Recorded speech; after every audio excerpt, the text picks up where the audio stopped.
Most of you know I had converted over my Airbnb business to using AI about a year ago now. And prior to that, I was using virtual assistants. And so to get 24/7, I had, three at its peak, four different virtual assistants working 8-hour shifts. And, as you guys know with short-term rentals, we might get inquiries in the middle of the night and or things happening and the response rate is critical.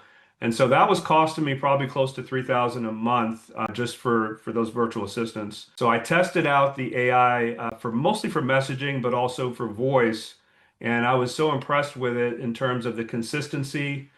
The way that it's set up is it basically looks at the last 6 months history of all of the conversations with my guests on all my properties and builds a knowledge base based on that.